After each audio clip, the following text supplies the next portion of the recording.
kalian harus tonton film ini pas sepi aja atau pas malam aja ya, karena banyak banget buka-bukaannya. Suatu malam ada balapan motor liar di sebuah jalanan sepi di Filipina.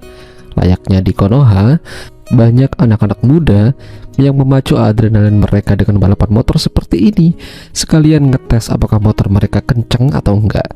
Salah satunya adalah pembalap yang bernama Kenji. Dia bersiap memacu kendaraannya duel dengan pemain lain. Sayangnya Kenji malam itu kalah.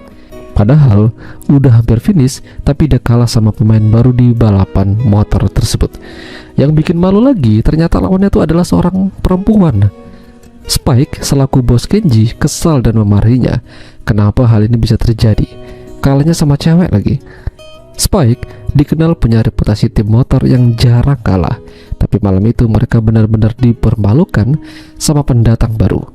Selain Spike, ada juga bos besar mereka sekaligus donatur mereka yang bernama Mike. Dia meminta Spike untuk mengatur strategi baru supaya mereka tidak kalah lagi dalam balapan. Mike tidak bisa memecat Kenji kalau hanya dalam masalah balapan, apalagi dia udah seperti anak sendiri.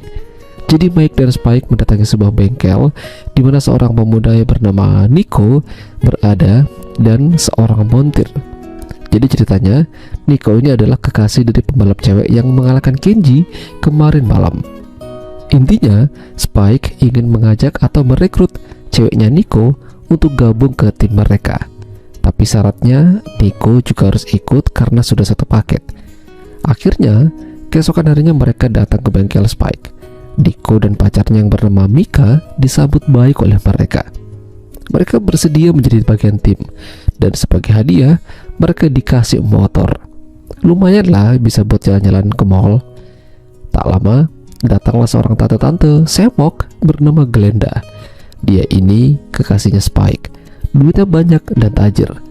Udah bisa dipastikan lah ya kalau Spike ini menang banyak. Kala itu Glenda melihat ada Mika dan Nico di sana. Glenda menyadari kalau pandangan Spike itu dari tadi tertuju pada Mika. Glenda ngambek lalu masuk mobil. Menyadari hal tersebut, Spike menjelaskan kalau hanya dialah satu-satunya tante yang dia sayangi. Alhasil, di mobil sempat-sempatnya mereka karaokean.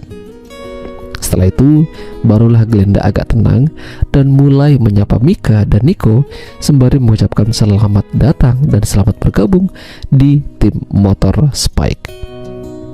Dari kecil, memang Mika ini senang motoran. Banyak koleksi helm full face-nya di kos-kosannya yang keren-keren. Selain itu, dia juga bekerja menjadi penjaga kasir di sebuah kafe. Jadi, bisa dibilang nih dia ini wanita yang mandiri. Spike datang ke kafenya sambil cari perhatian, berharap mungkin suatu hari nanti dia bisa mendapatkan atau melihat gunung kembarnya. Di sisi lain, Spike mendapati Glenda lagi ngobrol sama Nico di bengkel. Sepertinya mencurigakan, soalnya Glenda tatapannya agak lain sih. Supaya Spike nggak curiga, akhirnya dia memberikan enak-enak, membagongkan. Hubungan Mika dan Nico ini sangat baik. Mereka nggak pernah selingkuh dan percaya pada pasangan masing-masing. Ya gimana enggak, dikasih begituan, pastilah Nico betah. Suatu malam balapan motor digelar kembali. Mika menjadi kebanggaan baru di tim Spike. Malam itu dengan mudah dia mengalahkan lawannya. Tapi ada yang nggak senang, Kenji. Posisinya direbut dan kemungkinan dia bakalan nggak dipakai lagi. Udah gitu, dia buat masalah pas di bengkel. Dia sengaja membuat Nico emosi sehingga bogem mentah mendarat di wajahnya.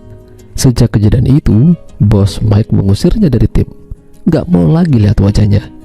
Kenji masuk ke tim sebelah dan mau balas dendam. Malam itu Nico masih di bengkel buat modif motornya. Lalu gak lama Glenda datang sambil teler. Intinya dia ngajak Nico buat begituan. Nico kalah kuat dan pada akhirnya dia pasrah. Ini termasuk menang banyak atau apa ya? Sayangnya, aksi mereka ini terekam CCTV dan diperlihatkan sama Spike. Bos Mike tidak bisa menendang atau mengusir Nico dari tim, karena kalau dia keluar, Mika juga pasti akan pergi. Lantas, gimana caranya buat kasih pelajaran untuknya? Mika adalah korbannya. Ya, jadi suatu hari bos Mike ngajak Nico pergi meninggalkan Mika dan Spike berduaan di bengkel. Spike memasukkan obat tidur dan diminum sama Mika. Lalu dia mulai beraksi. Ya, lebih baik kalian tonton sendiri film fullnya ya. Sambil direkam, Spike mengirimkan video itu pada Nico hingga terjadi konflik di antara mereka. Beruntungnya, Mika dan Nico tidak sampai putusan. Mereka sadar kalau Spike hanya ingin memisahkan mereka. Tindakan yang dilakukan Spike ternyata membuat dia dan tim jadi rugi besar. Mika yang seharusnya datang ke balapan motor berhadapan dengan Kenji, tapi sayangnya dia gak datang. Dia memilih mundur dan menghabiskan waktu bersama Nico jalan-jalan keliling kota sambil naik motor baru. Ya, itulah tadi alur cerita film Saragan. Jika kalian suka dengan video ini, jangan lupa untuk tinggalkan like dan sampai jumpa lagi.